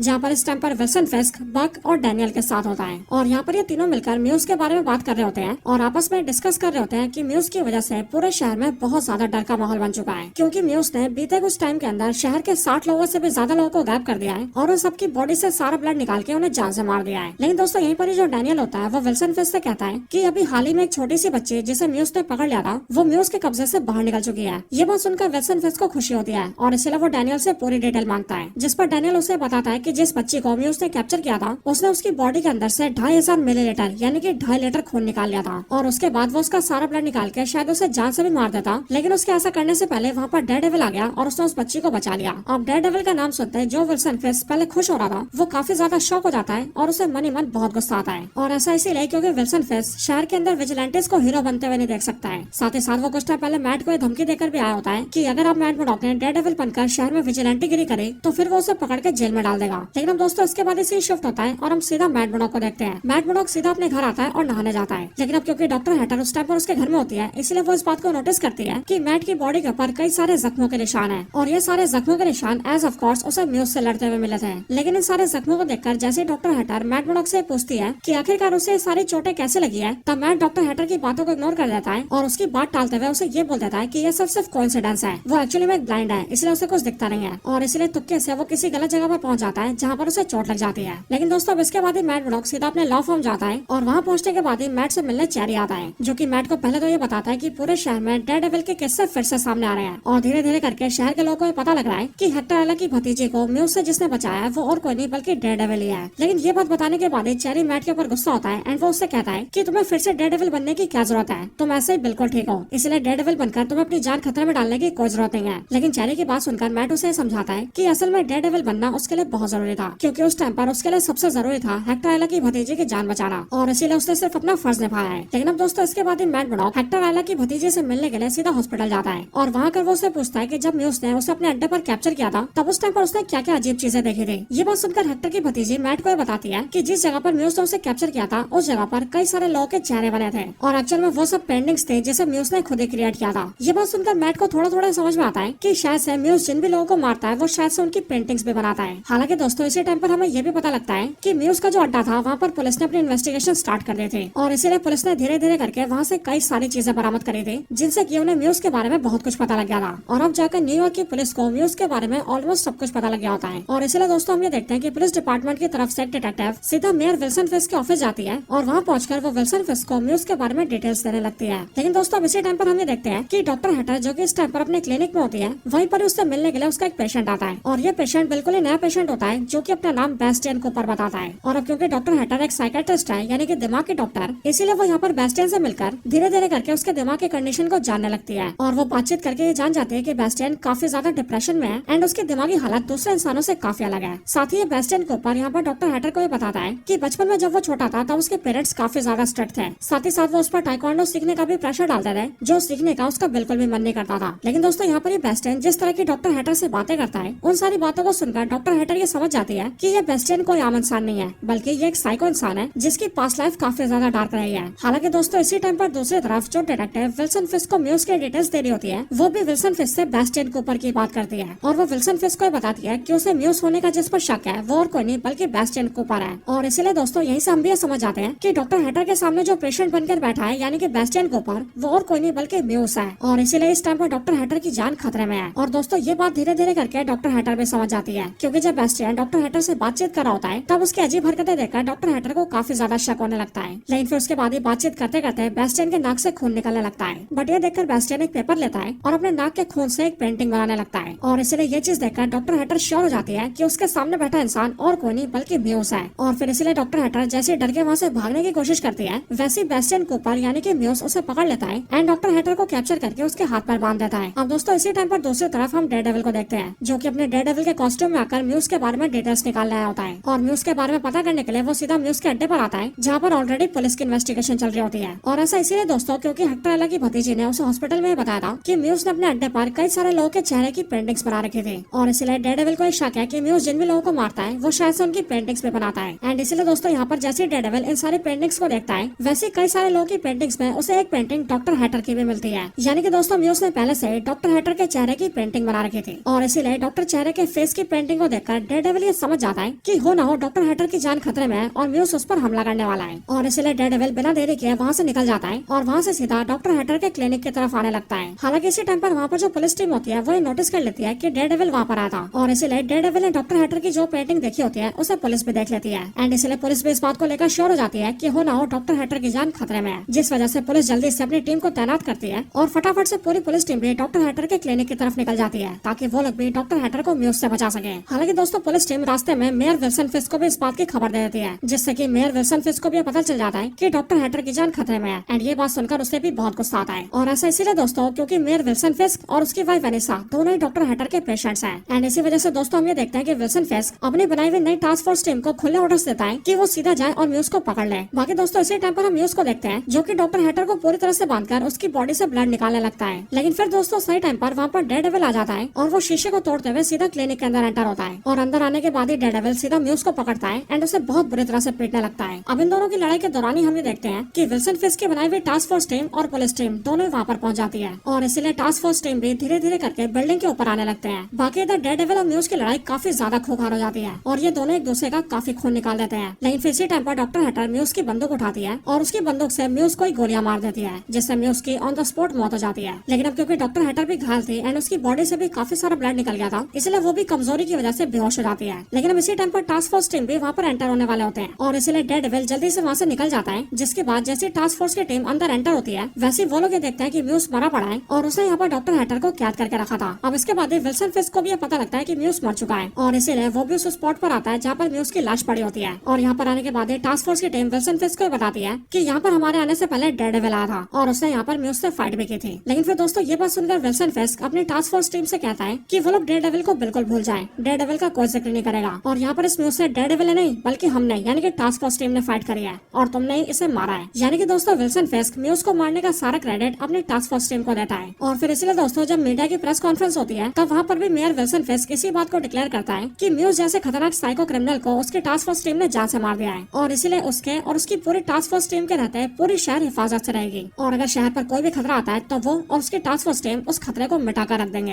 हालांकि दोस्तों इसी टाइम पर जो डैनियल था उसके एक फ्रेंड बेबी यूरिक नाम के न्यूज़पेपर में ये बात छाप देती है कि म्यूज को मारने वाले टास्क फोर्स टीम नहीं बल्कि डेयरडेविल है। और दोस्तों अगर आप इस रिपोर्टर को भूल गए तो मैं आपको बता दूं कि वही रिपोर्टर है जिसने की विल्सन फिस्क के एज मेयर जो भी शहर में प्लान होने वाले हैं उनके बारे में भी न्यूज़पेपर में छाप दिया था और वो सब उसे पता लगा था डैनियल की वजह से क्योंकि डैनियल ने नशे में आकर सब कुछ बक दिया था। लेकिन इस बार जब वो न्यूज़पेपर में डेयरडेविल के बारे में छापती है तब डैनियल उसे बुलाता है एंड वो अपने ऑफिस में उसे बुलाकर काफी ज्यादा धमकाता है और वो उससे कहता है कि वो अपने अखबार से इस बात को जल्दी से हटा ले कि म्यूज को डेयरडेविल ने मारा है एंड वो इस बात को छापे कि म्यूज को मारने वाले टास्क फोर्स टीम है और अगर वो ऐसा नहीं करती है तो उसके लिए बहुत बुरा हो सकता है क्योंकि वो जानती नहीं कि वो डैनियल और मेयर विल्सन फिस्क कितने ज्यादा खतरनाक आदमी है। बाकी दोस्तों इसके बाद हम डॉक्टर हैटर को हॉस्पिटल में देखते हैं जो कि अब खतरे से पूरी तरह से बाहर होती है और फिर इसलिए जब मैट मोडॉक उससे मिलने आता है तब डॉक्टर हैटर उससे कहती है कि उसने म्यूज की यानी कि उस लड़के की जान ले ली है और इसलिए उसे इस बात का बहुत ज्यादा अफसोस है। लेकिन यहाँ पर यह बात सुनकर मैट उसे समझाते हुए कहता है कि उस टाइम पर उसकी कोई गलती नहीं थी क्योंकि वो सिर्फ अपनी जान बचा रही थी और जो करना सही था उसने सिर्फ वही किया है और इसलिए तुमने जो उस टाइम पर किया वो सिर्फ सेल्फ डिफेंस था। हालांकि दोस्तों डॉक्टर हैटर यहाँ पर मैट से कहती है कि जिस टाइम पर म्यूज ने मुझ पर हमला किया था तो वहाँ पर मुझे बचाने के लिए डेयरडेविल भी आया था लेकिन वहाँ डेयरडेविल ने आकर मेरा नाम लिया था और इसलिए मैं ये बात नहीं समझ पा रही हूँ कि आखिरकार डेयरडेविल को मेरा नाम कैसे पता है। लेकिन मैट जैसे इस बात को सुनता है वैसे वो डॉक्टर हैटर से कहता है कि वो इन सब के बारे में ज्यादा न सोचे और आराम करे। लेकिन अब दोस्तों इन सब के बाद एपिसोड की एंडिंग आती है जहाँ पर हम ये देखते हैं कि शहर का जो क्रिमिनल जिसके ऊपर विल्सन फिस्क ने फाइन लगाया था उससे विल्सन फिस्क की वाइफ वेनिसा ने हाथ मिला लिया था और अब यहाँ पर ये दोनों मिलकर ये प्लान करते हैं कि वो लोग विल्सन फिस्क को जान से मार देंगे और ऐसा करने के लिए विल्सन फिस्क की वाइफ वेनिसा उस क्रिमिनल को मैसेज करके विल्सन फिस्क की लोकेशन बताती है एंड उसे बताती है कि इस टाइम पर वो अकेला है। जिसके बाद ये बात जानते वो क्रिमिनल सीधा विल्सन फिस्क के पास जाता है और अपनी गन निकालकर उसे गोली मारने वाला होता है। लेकिन उसके ऐसा करने से पहले विल्सन फिस्क का आदमी बक उसे जान से मार देता है। एंड फिर दोस्तों इसके बाद हम ये देखते हैं कि विल्सन फिस्क इस चीज के बारे में पहले से श्योर था कि हो ना उसकी वाइफ वेनिसा उस पर जानलेवा हमला भी करवा सकती है। लेकिन अब क्योंकि विल्सन फिस्क अपनी वाइफ वेनिसा से बहुत प्यार करता है इसीलिए इतना बड़ा अटैक करवाने के बाद भी वो वेनिसा के बारे में कुछ भी बुरा नहीं सोचता है। लेकिन फिर दोस्तों इसके साथ ही ये पूरा एपिसोड यहीं पर खत्म हो जाता है।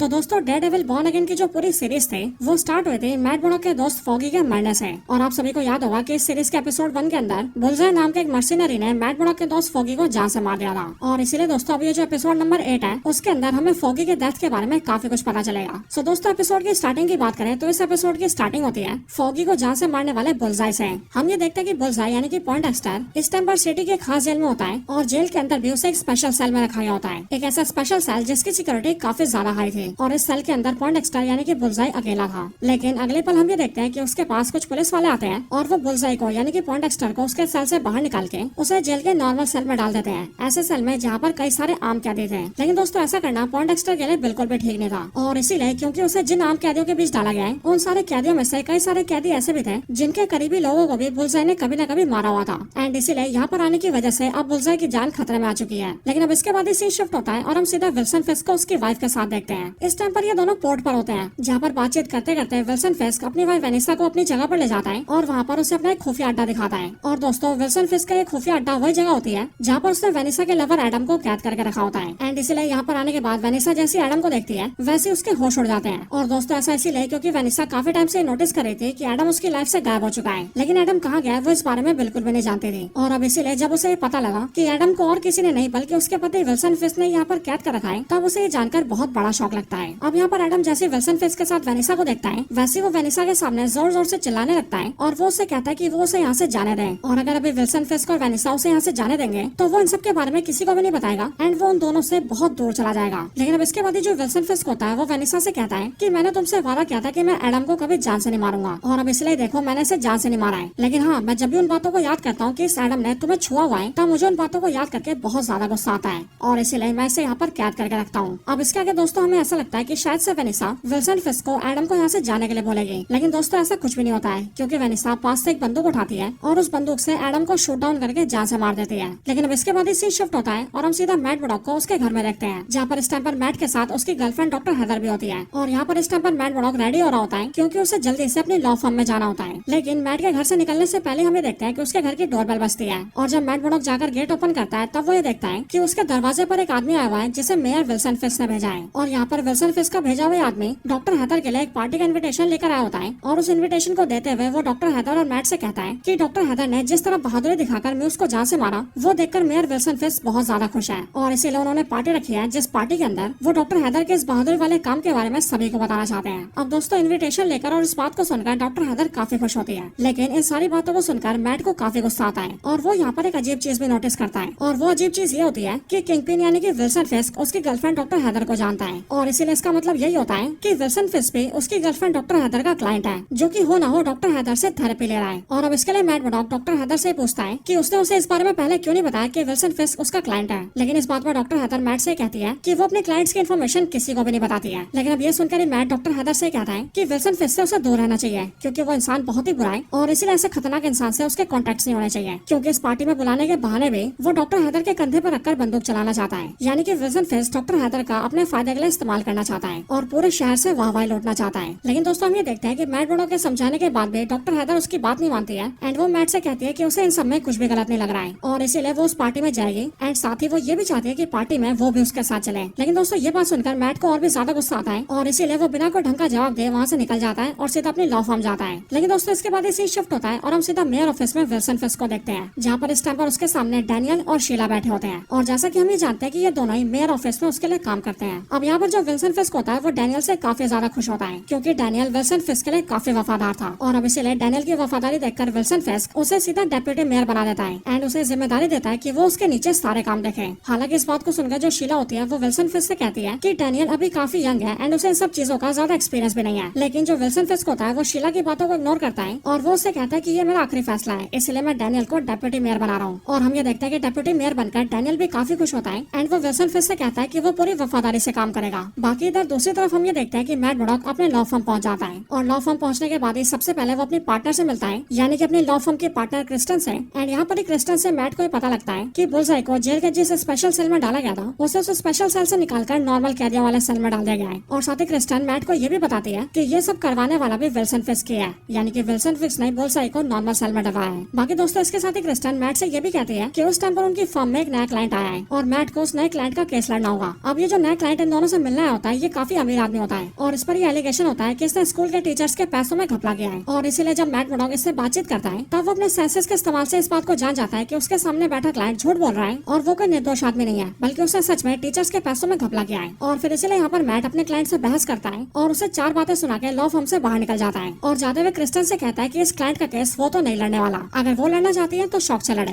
लेकिन अब इसके बाद मैट सीधा बार में जाता है, उसी बार में जिस बार के बाहर फॉगी की मौत हुई थी। बार में आने के बाद मैट उसी लेडी के साथ ड्रिंक्स पीने लगता है जो लेडी इस बार के अंदर ड्रिंक्स सर्व करती है। लेकिन अगले पल वहाँ पर चेरी भी आता है और वो भी मैट को वहाँ पर ज्वाइन कर लेता है। लेकिन अब इसी टाइम पर वो लेडी एक खास वाइन लेकर आती है और उस वाइन को दिखाते हुए वो मैट से कहती है कि जिस रात को फॉगी की मौत हुई थी तब उस रात को मरने से पहले फॉगी ने मुझसे पीने के लिए यही वाली वाइन मांगी थी और अब इसलिए मैं चाहती हूँ कि हम लोग फॉगी की याद में इस वाली वाइन को पिए। लेकिन दोस्तों ये जो वाइन थी ये कोई स्पेशल वाइन थी और इसलिए उस वाइन का नाम सुनते ही मैट ये समझ जाता है कि ये वही वाली वाइन है जिसे फॉगी तभी पिया करता था जब वो कभी अपनी जीत को सेलिब्रेट करता था। अब इस बात का क्लियर होते ही मैट के दिमाग में ये बात भी आती है कि जिस रात को फॉगी की मौत हुई उस टाइम पर वो एक केस लड़ रहा था और इसीलिए ये बात याद करते ही मैट को सारी बातें क्लियर हो जाती है और वो ये समझ जाता है कि फॉगी मरने से पहले जिस केस पर काम कर रहा था उसने उस पूरे केस को क्रैक कर लिया था और इसीलिए शायद से अगले दिन वो कोर्ट में उस केस को जीत जाता। लेकिन शायद कोई ऐसा था जो कि चाहता था कि फॉगी उस केस को ना जीते और इसीलिए उसने बुलसाई को भेजकर फॉगी को जान से मरवा दिया। एंड इसीलिए इसका मतलब यही होता है कि बुलसाई ने फॉगी को खुद नहीं मारा है बल्कि उसने फॉगी को मारा है किसी के कहने पर। लेकिन अब मैट को पता करना होगा कि फॉगी को मरवाने वाला आखिर था कौन। लेकिन दोस्तों इसके बाद ही मैट इस बात को याद करता है कि क्रिस्टन ने उसे बताया था कि विल्सन फिस्क ने बुलसाई को जेल में स्पेशल सेल से निकालकर नॉर्मल सेल में नॉर्मल कैदियों के बीच डाल दिया था और ऐसा इसीलिए किया गया ताकि कोई न कोई कैदी बुलसाई को बदला लेने के लिए जान से मार दे। और इसीलिए इसका मतलब यही होता है कि विल्सन फिस्क बुलसाई को मरवाना चाहता है और जाहिर सी बात है कि वो बुलसाई को मरवाना भी इसलिए चाहेगा ताकि बुलसाई विल्सन फिस्क के राज के बारे में सबको न बता दे। और अब इसलिए दोस्तों इस बात को जानते ही मैट ये समझ जाता है कि फॉगी को मरवाने वाला और कोई नहीं बल्कि विल्सन फिस्क है। अब दोस्तों इसके बाद ही अपने शक को यकीन में बदलने के लिए मैट मुर्डॉक बुलसाई से मिलने सीधा जेल के अंदर जाता है और वहाँ पर आकर उससे इंटेरोगेशन करके उससे पूछता है कि आखिरकार विल्सन फिस्क बुलसाई को जेल के अंदर क्यों मरवाना चाहता है। और हाँ इससे भी बड़ी बात बुलसाई ये बताए कि उसने फॉगी को क्यों मारा था। लेकिन दोस्तों यहाँ पर मैट की बातें सुनकर बुलसाई उससे कहता है कि वो मैट को इन सब चीजों के बारे में सब कुछ बता देगा, लेकिन वो उसे बताएगा तभी जब मैट मुर्डॉक उसका केस लड़ेगा और उसे जितवाएगा। अब बुलसाई की इस बात को सुनकर मैट को बहुत गुस्सा आता है और मैट को ऐसा लगता है कि शायद से ये बुलसाई की जेल से बाहर आने की कोई ट्रिक है एंड इसीलिए वो ये चाहता है कि मैट मुर्डॉक उसका केस लड़के उसे जेल से निकलवाए, जिसके बाद ही बुलसाई जेल से आजाद होकर भाग जाए। और इसीलिए गुस्सा होकर मैट मुर्डॉक सीधा बुलसाई के बाल पकड़ता है और उसके सर को टेबल पर 2-3 बार मारता है एंड फिर इसके बाद ही वो पुलिस ऑफिसर को बुलाता है और ऑफिसर से कहता है कि बातचीत के दौरान बुलसाई ने अपना सर टेबल पे मार दिया, जिसके बाद ही हम ये देखते हैं कि वो पुलिस ऑफिसर मैट को वहाँ से भेज देता है और बुलसाई को लेकर सीधा डॉक्टर के पास जाता है ताकि डॉक्टर बुलसाई के सर का इलाज कर सके। लेकिन दोस्तों जैसे पुलिस वाला बुलसाई को डॉक्टर के पास ले जाता है वैसे डॉक्टर बुलसाई के सर में टाके तो लगा देता है, लेकिन उसके टाके लगाने के बाद ही हम ये देखते हैं कि अब जैसे पुलिस ऑफिसर बुलसाई को वापस उसके सेल में डालने के लिए ले जा रहा होता है वैसे बुलसाई अपने टूटे हुए दांत को अपने मुंह से बाहर निकालता है और उसे जोर से थूककर पुलिस वाले की आंख में मार देता है। और फिर वो जल्दी से अपने दोनों हाथों को फ्री करता है और फिर पास की लोहे की कैंची उठाकर पहले तो वो पुलिस वाले को जान से मारता है एंड उसके बाद डॉक्टर को जान से मारता है और फिर उसके बाद वो उस पुलिस वाले की यूनिफॉर्म पहन लेता है और एक पुलिस वाला होने का बहाना करके जेल से बाहर आ जाता है एंड पुलिस की गाड़ी में बैठकर जेल से फरार हो जाता है। लेकिन अब इसके बाद सीन शिफ्ट होता है और हम सीधा विल्सन फिस्क की पार्टी को देखते हैं, जिस पार्टी के अंदर इस टाइम पर विल्सन फिस्क, उसकी वाइफ वेनेसा, सिक्योरिटी के लिए विल्सन फिस्क की टास्क फोर्स टीम और शहर के बहुत सारे बड़े बड़े अमीर और पावरफुल इंसान आए होते हैं। इसके साथ ही मैट की गर्लफ्रेंड डॉक्टर हैदर भी यहाँ पर पहुंच गई होती है और यहाँ पर आकर वो विल्सन फिस्क की वाइफ वेनेसा से भी मिलती है। अब दोस्तों इन सब के बाद ही हमें पता लगता है कि विल्सन फिस्क ने ये पार्टी बहाने से रखी है, क्योंकि इस पार्टी के आड़ में वो शहर के बड़े बड़े अमीर लोगों से पैसे लेना चाहता है ताकि वो उनके पैसों से शहर में पोर्ट के काम को पूरा कर सके। और अब ऐसा करने के लिए वो शहर के बड़े बड़े अमीर लोगों को बारी बारी करके अपने रूम में ले जाता है और प्राइवेट मीटिंग के बहाने उन्हें डराता धमकाता है और उनकी राज की बात को सबके सामने रखने की बात करता है एंड उन्हें पुलिस और लीगल मैटर्स में फंसाने की धमकी देता है ताकि शहर के वो अमीर अमीर लोग विल्सन फिस्क से डर जाएं और उसे पोर्ट बनाने के लिए जो पैसे चाहिए वो सारे लोग उसे पैसे दे दें। और हम ये देखते हैं कि विल्सन फिस्क अपने इस काम में कामयाब भी होता है, क्योंकि वो बारी बारी करके जितने अमीर लोगों को प्राइवेट रूम में मीटिंग के लिए बुलाता है वो सब विल्सन फिस्क की धमकी से उससे डर भी जाते हैं और इसलिए ऐसा करके विल्सन फिस्क काफी खुश होता है। लेकिन इसी टाइम पर पार्टी में एक रिपोर्टर आता है जो कि वेटर की ड्रेस में विल्सन फिस्क की फोटोज लेने लगता है, लेकिन विल्सन फिस्क उसे ऐसा करते हुए देख लेता है एंड वो अपनी टास्क फोर्स की टीम के मेंबर्स को उसके पीछे लगा देता है, जिसके बाद टास्क फोर्स के कुछ ऑफिसर्स उसे पकड़ते हैं और किचन में लाकर उसे पीटने लगते हैं। बट ये चीज देखकर शहर का पुलिस कमिश्नर उनके पास आता है और उन्हें ऐसा करने से रोकता है और वो उन ऑफिसर से कहता है कि उनके लिए ऐसा करना ठीक नहीं है और अगर वो लोग इस आम आदमी को इस तरह बुरी तरह से मारेंगे तो टास्क फोर्स के ऑफिसर्स के लिए ठीक नहीं होगा। लेकिन दोस्तों क्योंकि ये पूरी टास्क फोर्स टीम सीधा मेयर विल्सन फिस्क के नीचे है, इसलिए ये लोग यहाँ पर पुलिस कमिश्नर से बिल्कुल भी नहीं डरते हैं और वो उसके सामने उस रिपोर्टर को टॉर्चर करने लगते हैं एंड उसके हाथ को खोलते हुए तेल में जला भी देते हैं। और इसलिए ये सब देखकर कमिश्नर को भी काफी गुस्सा आता है, लेकिन वो उन ऑफिसर्स का कुछ नहीं कर पाता है। लेकिन अब इसके बाद ही कमिश्नर जब किचन से बाहर आता है तब उससे मिलने के लिए सीधा डैनियल की दोस्त बेबी यूरिक आती है, जो कि एक न्यूज़पेपर के अंदर अपने आर्टिकल्स पब्लिश करती है। और दोस्तों असल में जो बेबी यूरिक का चाचा था यानी कि उसका अंकल, उसकी मौत के पीछे भी विल्सन फिस्क का ही हाथ था और इसीलिए बेबी यूरिक भी चाहती थी कि वो विल्सन फिस्क को किसी तरह से दुनिया के सामने एक्सपोज कर सके। एंड अब इसके लिए वो सीधा पुलिस कमिश्नर के पास आती है एंड वो उससे रिक्वेस्ट करती है कि अगर वो विल्सन फिस्क के बारे में कुछ जानता है तो वो उसे जरूर बताए। और इसलिए इस बात को सुनकर पुलिस कमिश्नर बेबी यूरिक से कहता है कि वो जो भी इन्फॉर्मेशन जानता है वो उन सब के बारे में उसको बताएगा, ताकि आगे चलकर बेबी यूरिक दुनिया के सामने विल्सन फिस्क की सच्चाई को एक्सपोज कर सके। लेकिन दोस्तों इसी टाइम पर हम ये देखते हैं कि मैट मर्डॉक भी ना चाहते हुए इस पार्टी के अंदर एंटर हो जाता है और ऐसा इसीलिए क्योंकि उसे विल्सन फिस्क से फॉगी की मौत के बारे में डिटेल्स जाननी थी। अब पार्टी में आने के बाद ही वो सीधा विल्सन फिस्क के पास जाने लगता है, लेकिन वहाँ तक पहुँचने से पहले उसे उसकी गर्लफ्रेंड डॉक्टर हेदर देख लेती है, जिसके बाद मैट को डॉक्टर हेदर से मिलना पड़ता है। लेकिन अब इसके बाद इस पार्टी के अंदर विल्सन फिस्क और उसकी वाइफ वेनिसा डांस करना स्टार्ट कर देते हैं, जिसके बाद उन्हें देखकर और भी लोग डांस करते हैं एंड फिर इसीलिए मैट मर्डॉक डॉक्टर हेदर के साथ डांस करते हुए सीधा विल्सन फिस्क के पास पहुंचता है। लेकिन अब इसी टाइम पर विल्सन फिस्क का एक आदमी उसके पास आता है और वो पास में विल्सन फिस्क को ये बताता है कि बुलजाई यानी कि पॉइंटएक्स्टर जेल से भाग चुका है। अब बुलजाई की भागने की बात सुनकर जो वेनिसा होती है वो काफी हक्का बक्का हो जाती है और इसीलिए वो अपने हस्बैंड विल्सन फिस्क से कहती है कि असल में वो पॉइंटएक्स्टर के बारे में उसे कुछ बताना चाहती है। अब दोस्तों हम ये नोटिस करते हैं कि इस टाइम पर मैट मर्डॉक अपने शार्प सेंसेस की मदद से उनकी सारी बातें सुन रहा होता है और इसीलिए वो पॉइंटएक्स्टर के जेल से फरार होने से लेकर वेनिसा के ये बोल लेता है कि वो पॉइंटएक्स्टर के बारे में उसे कुछ बताना चाहती है, इन सारी बातों को सुन लेता है।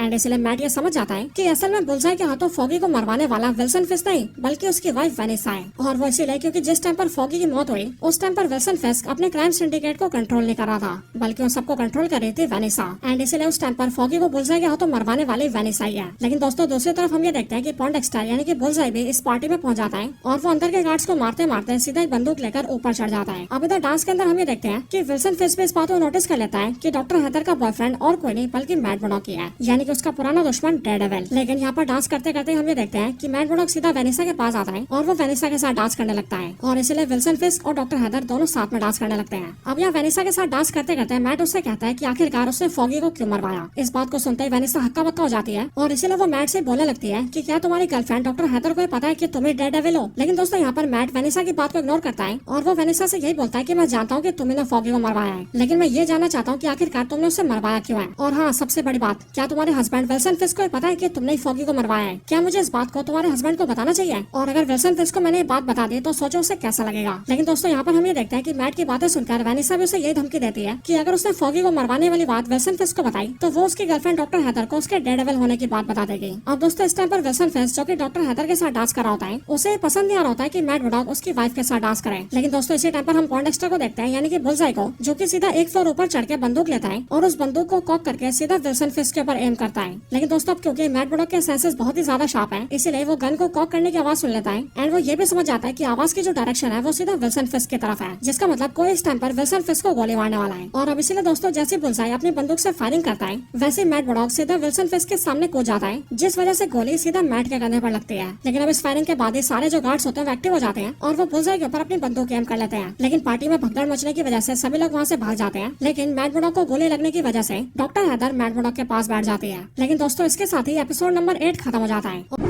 तो एपिसोड नंबर 9 की स्टार्टिंग ठीक वहीं से होती है जहाँ पर एपिसोड नंबर 8 खत्म हुआ था, यानी कि बुलजाई ने विल्सन फिस्क को गोली मारी थी बट उस गोली के सामने मैट मर्डॉक आ गया था। लेकिन उसके बाद पार्टी में अफरा तफरी मच गई और बुलजाई वहाँ से भाग गया। लेकिन दोस्तों इस सीन के बाद ही फ्लैशबैक आता है और हम देखते हैं 1 साल पहले का नजारा। आज से 1 साल पहले हम ये देखते हैं कि इस टाइम पर पॉइंटएक्स्टर यानी कि बुलजाई जेल के अंदर होता है। लेकिन तभी उसी टाइम पर उससे मिलने के लिए विल्सन फिस्क की वाइफ वेनिसा आती है और वो बुलजाई से मिलकर उससे कहती है कि वो जानती है कि वो बहुत सालों से जेल में सड़ रहा है और वो आगे भी सालों तक सड़ता रहेगा, लेकिन अगर बुलजाई चाहे तो वेनिसा उसे जेल से बाहर निकाल सकती है। लेकिन हाँ, इसके बदले में बुलजाई को उसके लिए काम करना होगा। अब बुलजाई यानी कि पॉइंटएक्स्टर जेल से बाहर निकलने के लिए तड़प रहा होता है क्योंकि उसे एक आजादी की जिंदगी चाहिए होती है और इसीलिए वो वेनिसा की शर्तें मान जाता है। बट वो वेनिसा से पूछता है कि आखिरकार जेल से बाहर निकलने के बदले में उसे वेनिसा का कौन सा काम करना है। जो सुनकर वेनिसा पॉइंटएक्स्टर को बताती है कि असल में शहर में बेंजामिन नाम का एक चोर है जिस पर चोरी का इल्जाम है और उसका एक वकील है जिसका नाम है फॉगी नेल्सन। लेकिन मैं ये चाहती हूँ कि तुम मेरे कहने पर उन दोनों को मार दो और तुम्हें जेल से निकालने के बदले में मुझे इसके अलावा और कुछ भी नहीं चाहिए। सो इसीलिए जेल से निकलने के बाद तुमने मेरे कहने पर उन दोनों को मार दिया तो उसके बाद तुम अपनी आजादी को एंजॉय कर सकते हो। अब बुलजाई को यानी कि पॉइंटएक्स्टर को वेनिसा का ये वाला डील काफी अच्छा लगता है एंड इसीलिए वो वेनिसा की शर्तें मान जाता है, जिसके बाद वेनिसा उसे जेल से बाहर निकाल लेती है और एज ऑफ कोर्स जेल से बाहर आते ही पॉइंटएक्स्टर फॉगी को जान से मार देता है। एंड यहाँ से ये बात क्लियर हो जाती है कि मैट मर्डॉक के दोस्त फॉगी को मरवाने के पीछे वेनिसा का हाथ था। हालांकि दोस्तों वेनिसा ने ऐसा क्यों करवाया था ये आप सभी को एपिसोड में आगे चल के पता लगेगा और एक्चुअल में वेनिसा के ऐसा करवाने के पीछे काफी बड़ा रीजन है। लेकिन दोस्तों अब इसके बाद ही हम प्रेजेंट टाइम में मैट मर्डॉक को देखते हैं जो कि गोली लगने की वजह से इस टाइम पर हॉस्पिटल में होता है और यहाँ पर इस टाइम पर उसके साथ उसकी लॉ फर्म के पार्टनर एंड उसकी गर्लफ्रेंड डॉक्टर हेदर होते हैं। अब यहाँ पर ही मैट मर्डॉक को होश आता है, लेकिन होश आने के बाद ही मैट सीधा सभी सभी से कहता है कि मुझे पता चल चुका है कि फॉगी को मरवाने के पीछे वेनिसा का हाथ है और ये सारी चीजें फॉगी के उस केस से जुड़ी है जिस केस पर वो काम कर रहा था। एंड इसीलिए मुझे फॉगी के उस वाले केस की फाइल चाहिए ताकि उस केस के बारे में जानकर मैं ये पता कर सकूं कि आखिरकार वेनिसा ने फॉगी को क्यों मरवाया है। हालांकि इसके बाद ही हम विल्सन फिस्क और उसकी वाइफ वेनिसा को देखते हैं जो कि अब सेफली अपने घर आ चुके हैं। लेकिन अब इसके बाद ही दिन बीत जाता है और हम अगले दिन मेयर ऑफिस में सभी को देखते हैं। यहाँ मेयर ऑफिस के अंदर मेयर विल्सन फिस्क होता है, यहाँ पर डैनियल और शीला होते हैं और साथ ही यहाँ पर पुलिस कमिश्नर भी होता है। अब यहाँ पर विल्सन फिस्क पुलिस कमिश्नर से कहता है कि वो पूरे शहर के सारे रास्ते बंद कर दे, सारे टनल को क्लोज करवा दे और पूरे शहर के सारे बॉर्डर्स को सील करवा दे, ना कोई अंदर आ पाए ना ही कोई बाहर आ पाए। और ऐसा सब इसीलिए ताकि पॉइंटएक्स्टर शहर से बाहर न भाग पाए, क्योंकि विल्सन फिस्क को किसी भी हालत में पॉइंटएक्स्टर जिंदा चाहिए ताकि वो उसे बता सके कि विल्सन फिस्क पर गोली चलाने का अंजाम क्या होता है। लेकिन दोस्तों यहाँ पर हम ये देखते हैं कि विल्सन फिस्क की बात सुनकर उसके असिस्टेंट शीला और पुलिस कमिश्नर दोनों इस बात का विरोध करते हैं और वो विल्सन फिस्क को समझाते हैं कि वो लोग ऐसा नहीं कर सकते क्योंकि पूरे शहर के ऐसे हालात तभी किए जा सकते हैं जब शहर के लोगों पर कोई बहुत ही बड़ा खतरा हो और इसलिए मेयर जब चाहे तब ऐसा नहीं कर सकता। लेकिन यहाँ पर मेयर विल्सन फिस्क उनकी बात नहीं सुनता है एंड वो अपनी मनमर्जी करता है और वो उन सबसे कहता है कि जो उसने कहा है बस उन सबका पालन किया जाए। लेकिन अब इसके बाद ही विल्सन फिस्क अपने बॉडीगार्ड बक को बुलाता है और वो उससे मैट की हालत पूछता है, जिस पर बक उसे बताता है कि मैट मर्डोक अभी खतरे से बाहर है एंड वो हॉस्पिटल में इलाज करवा रहा है। लेकिन दोस्तों यहाँ पर हम एक अजीब चीज देखते हैं। हम ये देखते हैं कि यहाँ पर विल्सन फिस्क मैट का शुक्रिया अदा नहीं करता है, बल्कि वो इसकी बजाय बक से ये कहता है कि वो आज रात को हॉस्पिटल जाकर मैट मर्डोक को जान से मार दे, क्योंकि अगर मैट मर्डोक मर गया तो लोगों के बीच भावनाएं जाग जाएंगे और शहर के सभी लोगों को उससे बहुत ज्यादा इमोशन होगा, जिसके बाद मैं उसी बात का फायदा उठाऊंगा और फिर न सिर्फ पॉइंटएक्स्टर को जान से मारूंगा बल्कि पूरे शहर के अंदर वो चीजें करूंगा जो मैं करना चाहता हूँ। लेकिन अब बक के बाद ही विल्सन फिस्क शीला को अपने पास बुलाता है एंड वो अपने असिस्टेंट शीला से कहता है कि देखो शीला, मैं इस बात को जानता हूँ कि मेरे मेयर ऑफिस के अंदर और साथ ही इस पूरे शहर के अंदर कई सारे ऐसे लोग हैं जो कि मेरे खिलाफ हैं, लेकिन मैं ये नहीं चाहता कि मेरे ऑफिस का या मुझसे जुड़ा कोई आदमी मेरे खिलाफ हो, क्योंकि मुझे गद्दार लोग बिल्कुल भी पसंद नहीं है। और इसलिए शीला, मैं चाहता हूँ कि जो भी मेरे ऑफिस में मेरे खिलाफ हो तो उन सब के बारे में मुझे बताओ। और फिर ये बोलकर वो शीला को भेज देता है। लेकिन दोस्तों जैसे शीला ऑफिस से बाहर आती है वैसे शहर का कमिश्नर उससे मिलने आता है और वो शीला से कहता है कि मैं जानता हूँ शीला कि तुम भी इस शहर की भलाई चाहती हो और तुम्हें भी ये पता है कि मेयर विल्सन फिस्क शहर के खिलाफ काम कर रहा है, क्योंकि वो जो भी काम करना चाहता है उससे शहर में सिर्फ दिक्कतें पैदा होंगी। साथ ही साथ उसने शहर की आजादी छीन ली है और अब वो अपनी टास्क फोर्स टीम के बल पर पूरे शहर पर कब्जा मारना चाहता है। लेकिन मैं ऐसा कभी नहीं होने दूंगा और मैं जानता हूँ शीला कि तुम भी शहर की भलाई चाहती हो और अब इसके लिए मैं गवर्नर और हायर अथॉरिटी से बात करने जा रहा हूँ ताकि मैं उन सबको मेयर विल्सन फिस्क की सच्चाई बता सकूं और मेयर विल्सन फिस्क को उसकी गद्दी से हटा सकूं। लेकिन मैं इन सब कामों में तुम्हारा साथ चाहता हूँ और मैं चाहता हूँ कि तुम्हें मेयर विल्सन फिस्क के बारे में जो भी खबर पता है वो तुम मुझे बताओ। अब ये सुनकर जो शीला होती है वो कमिश्नर से कहती है कि वो उसके कहने पर ज्यादा कुछ तो नहीं कर पाएगी, लेकिन हाँ, जब वो मेयर विल्सन फिस्क की कंप्लेन करेगा तब वो उसमें उसका साथ जरूर देगी और बयान दे देगी। अब दोस्तों इसके बाद ही शहर में रात हो जाती है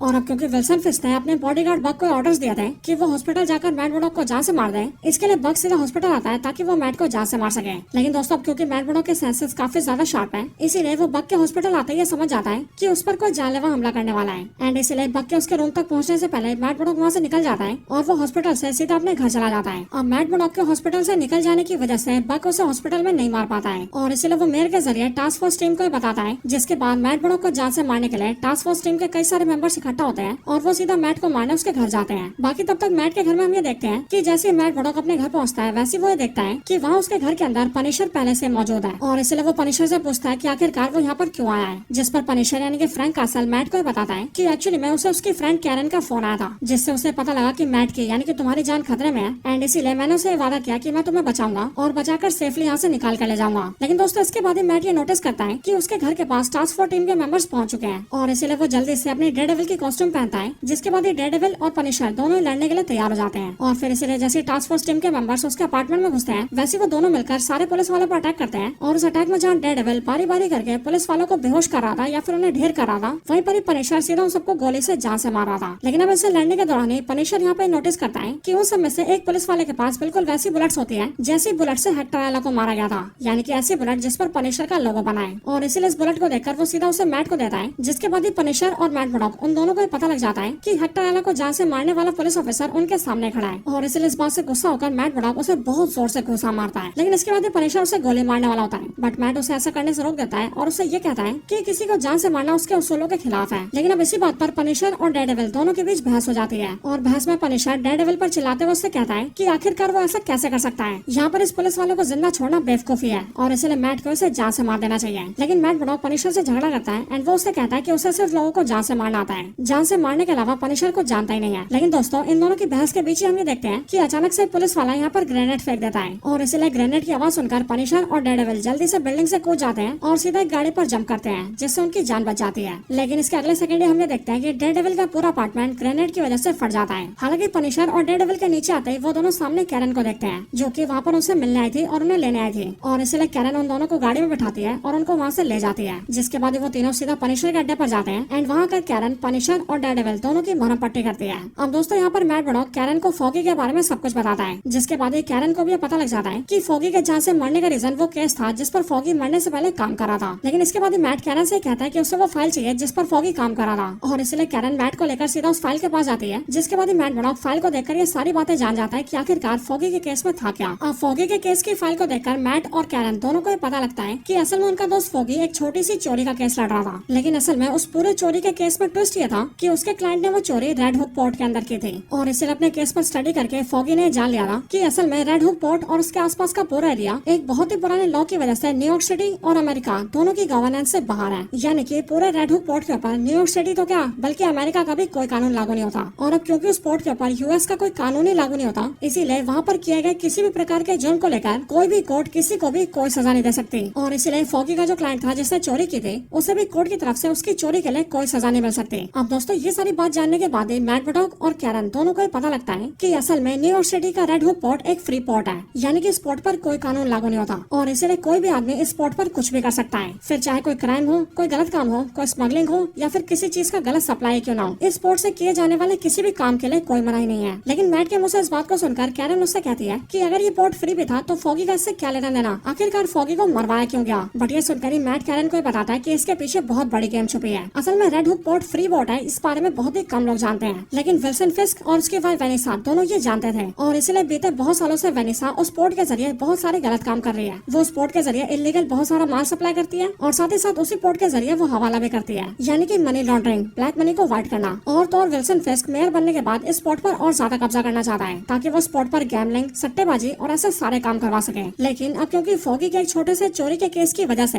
ये पूरा रेड हुक पोर्ट कोर्ट और पूरी कंट्री के सामने एक्सपोज हो सकता था, और सभी लोग ये जान सकते थे कि आखिरकार इस पोर्ट के अंदर क्या चल रहा है। एंड साथ ही साथ फ्री पोर्ट जानने के बाद काफी सारे क्रिमिनल्स भी इस पोर्ट पर कब्जा करने की कोशिश कर सकते थे, जो चीज वेनिसा कभी नहीं चाहती थी। और इसीलिए रेड हुक पोर्ट की सच्चाई और उसकी जानकारी कभी बाहर न आए, इसके लिए उसने फॉगी और उसके क्लाइंट को जान से मरवा दिया, ताकि पूरा केस ऑटोमेटिकली क्लोज हो जाए। लेकिन अब ये सब जानने के बाद ही मैट मर्डॉक कैरन के साथ ये डिसाइड करता है कि अब वो लोग सीधा उस पोर्ट के पास जाएंगे और देखेंगे कि आखिरकार वो लोग यहाँ पर क्या गेम खेलते हैं। लेकिन दोस्तों हम ये देखते हैं कि इसी टाइम पर विल्सन फिस्क एक बहुत ही बड़ा गेम खेलता है। वो पूरे शहर की बिजली काट देता है, जिससे पूरे शहर के अंदर अंधेरा हो जाता है, और फिर उसके बाद वो अपने गुंडों की मदद से शहर के अंदर तबाही मचा देता है, जैसे कि दुकानें लूटना, शहर में जगह जगह आग लगाना और मासूम लोगों को पिटवाना। और असल में ये सब करने के पीछे उसका ये प्लान होता है कि वो इन सब चीजों का जो ब्लेम है वो विजिलेंटेस पर डाल सके। लेकिन दोस्तों इसी टाइम पर हम पनिशर को भी देखते हैं, जिससे विल्सन फिस्क के टास्क फोर्स ऑफिसर्स की लोकेशन मिल जाती है, और इसलिए वो सबको मारने वहाँ पर जाता है। एंड वो यहाँ पर आकर कईयों को मार भी देता है, लेकिन अब क्योंकि ये लोग बहुत ज्यादा होते हैं, इसीलिए ये लोग पनिशर को कैप्चर कर लेते हैं। अब इसके बाद ही हम मेयर ऑफिस के अंदर विल्सन फिस्क को देखते हैं, जहाँ पर उससे मिलने के लिए शीला आती है, एंड वो कमिश्नर और उसकी बात की रिकॉर्डिंग को विल्सन फिस्क को सुना देती है, और ये उन दोनों की वही बातचीत होती है जो कि आज सुबह हुई थी। इसलिए इस रिकॉर्डिंग को सुनकर विल्सन फिस्क को पता लग जाता है कि पुलिस कमिश्नर उसके खिलाफ जा चुका है, और अब वो गवर्नर और ऊपर की अथॉरिटी से उसकी कंप्लेन करने वाला है। और इसलिए इस बात को जानने के बाद वो पुलिस कमिश्नर की गाड़ी के ड्राइवर को मरवा देता है, एंड ड्राइवर की जगह पर अपनी टास्क फोर्स टीम के मेंबर को बैठा देता है, और पुलिस कमिश्नर को सीधा अपने अड्डे पर बुलवा लेता है। और अपने अड्डे पर लाने के बाद विल्सन फिस्क अपने हाथों से पुलिस कमिश्नर की जान ले लेता है, और अपने हाथों से उसकी खोपड़ी तोड़ देता है। बाकी दोस्तों इसी टाइम पर डेयरडेविल और कैरन भी इस रेड हुक पोर्ट तक आ चुके थे, लेकिन यहाँ पर आने के बाद ये दोनों देखते हैं कि इस पूरे पोर्ट को चारों तरफ से टास्क फोर्स ने घेरा हुआ है। बट यहाँ पर मैट मर्डॉक अंदर जाने की जिद करता है, ताकि वो अंदर की सारी चीजें जान सके, लेकिन कैरन उसे अंदर जाने से रोक देती है, क्योंकि इस तरह से डेयरडेविल का अंदर जाना उसकी जान के लिए खतरा पैदा कर सकता है। और फिर इसीलिए ये दोनों यहाँ पर डिसाइड करते हैं कि इस काम को ये दोनों अकेले नहीं कर सकते हैं, और इसीलिए अगर उन दोनों को इस पोर्ट की सच्चाई बाहर लानी है और विल्सन फिस्क को हराना है, तो उन दोनों को एक आर्मी की जरूरत पड़ेगी, एक ऐसी आर्मी जो कि इस काम में उन लोगों का साथ दे सके। और फिर इसलिए ये बात डिसाइड करके वो दोनों वहाँ से निकल जाते हैं। लेकिन अब इसके बाद ही रात बीत जाती है और अगली सुबह आती है। अगली सुबह विल्सन फिस्क अपने मेयर ऑफिस आता है, लेकिन यहाँ पर उससे मिलने के लिए डॉक्टर हैदर भी आती है, जो कि वैसे तो उसका हालचाल पूछने आई होती है, लेकिन यहाँ पर मेयर विल्सन फिस्क उसे अपने मेयर ऑफिस में काम देता है और उसे अपने डिपार्टमेंट से जोड़ने के लिए कहता है, जो ऑफर डॉक्टर हैदर को भी अच्छा लगता है, इसीलिए वो मेयर विल्सन फिस्क के साथ मिल जाती है। लेकिन दोस्तों अब इसके बाद मेयर विल्सन फिस्क न्यूज चैनल्स के ऊपर लाइव आता है, और लाइव आने के बाद वो अपना मास्टर प्लान रिवील करता है। वो न्यूज चैनल्स पर लाइव आके सारे शहर के लोगों से कहता है कि असल में एक दिन पहले उसके ऊपर एक विजिलेंटी ने जानलेवा हमला किया था, लेकिन ऐसा होने के बाद कई सारे विजिलेंटीज ने कल रात को पूरे शहर की लाइट काट दी और शहर के सारे लॉ एंड ऑर्डर को तोड़ दिया। सारे विजिलेंटीज ने दुकानें चोरी की, उन्होंने लूटपाट मचाई, पूरे शहर में आग लगा दी और इस शहर को बद से बदतर कर दिया। वैसे दोस्तों हम सभी जानते हैं कि ये सब करवाने वाला मेयर विल्सन फिस्क था, और उसने ये सब इसलिए किया किया था ताकि वो विजिलेंटिस को शहर से खदेड़ सके और पूरे शहर के सामने हीरो बन सके। लेकिन अब लाइफ के अंदर मेयर विल्सन फिस्क आगे कहता है कि अब धीरे धीरे करके शहर में विजिलेंटिस का आतंक बढ़ता जा रहा है, क्योंकि पहले विजिलेंटी ने उस पर जानलेवा हमला किया और फिर कल रात को बहुत सारे विजिलेंटिस ने पूरे शहर को बद से बदतर बना दिया। लेकिन अब वो यानी कि शहर का मेयर ये सब और बर्दाश्त नहीं करेगा और इसलिए वो ऐलान कर रहा है कि अब से वो पूरे शहर में मार्शल लॉ डिप्लॉय कर रहा है और आज रात को 8 बजे के बाद से कर्फ्यू लगा रहा है। और फिर इसीलिए आज रात को 8 बजे के बाद उसे अगर कोई विजिलेंटी मिलता है तो उस विजिलेंटी पर कड़क एक्शन लिया जाएगा। एंड अब ये सब करके विल्सन फिस्क न सिर्फ अपने प्लान में कामयाब हो जाता है बल्कि अब उसके काम में पूरा शहर भी उसके सपोर्ट में होता है। लेकिन दोस्तों अब इस एपिसोड का फाइनल सीन आता है जहाँ पर हम मैट मर्डॉक और कैरन को देखते हैं, जिन्होंने कि इस टाइम पर विल्सन फिस्क से लड़ने के लिए अपने कई सारे साथियों की टीम तैयार कर ली थी और इस टीम के अंदर चेरी, डिटेक्टिव किम और ऐसे कई सारे लोग थे जो कि अब डेयरडेविल की टीम का हिस्सा थे। लेकिन दोस्तों अब इसके बाद हम विल्सन फिस्क और उसकी वाइफ वेनिसा को देखते हैं और यहाँ पर विल्सन फिस्क वेनिसा को लेकर एक ऐसी जेल में आता है जो कि उसकी प्राइवेट जेल थी और यहाँ पर वो सारे लोग कैद में थे जो कि या तो विल्सन फिस्क के खिलाफ थे या फिर इन्होंने विल्सन फिस्क की बात नहीं मानी थी और इन्हीं रीजंस की वजह से विल्सन फिस्क ने इन सभी को अपनी प्राइवेट जेल के अंदर कैद कर रखा था। लेकिन दोस्तों इसी जेल के अंदर पनिशर भी होता है क्योंकि टास्क फोर्स टीम के ऑफिसर्स ने उसे पकड़ के यहीं पर डाल दिया था। लेकिन अब इन सब के बाद विल्सन फिस्क अपनी वाइफ वेनिसा के साथ डिनर करता है और अब ये पूरी तरह से शहर को अपने कब्जे में ले चुका है, इसलिए विल्सन फिस्क यहाँ पर बहुत ज्यादा खुश होता है। लेकिन दोस्तों अब डेयरडेविल अपनी पूरी टीम के साथ किंगपिन के खिलाफ जाने के लिए पूरी तरह से तैयार है और अब वो न सिर्फ किंगपिन से पंगा लेगा बल्कि वो उसके पूरे क्राइम सिंडिकेट को ब्रेक करके रहेगा। लेकिन दोस्तों ये सब होगा डेयरडेविल बॉर्न अगेन के सीजन 2 के अंदर जो कि रिलीज होने वाला अगले साल यानी कि 2026 में। लेकिन दोस्तों सीरीज के खत्म होने के बाद इस सीरीज के अंदर एक पोस्ट क्रेडिट सीन भी है और इस पोस्ट क्रेडिट सीन के अंदर हम विल्सन फिस्क के उसी जेल को देखते हैं जहाँ पर पनिशर को भी रखा गया था। लेकिन यहाँ पर हमें नोटिस करते हैं कि जो पुलिस वाला पनिशर के सेल के सामने खड़ा होकर रखवाली कर रहा था, पनिशर उससे बातचीत करने की कोशिश करता है और उससे बातचीत करके पनिशर उसे अपने पास बुलाता है ताकि वो उससे हाथ मिला सके।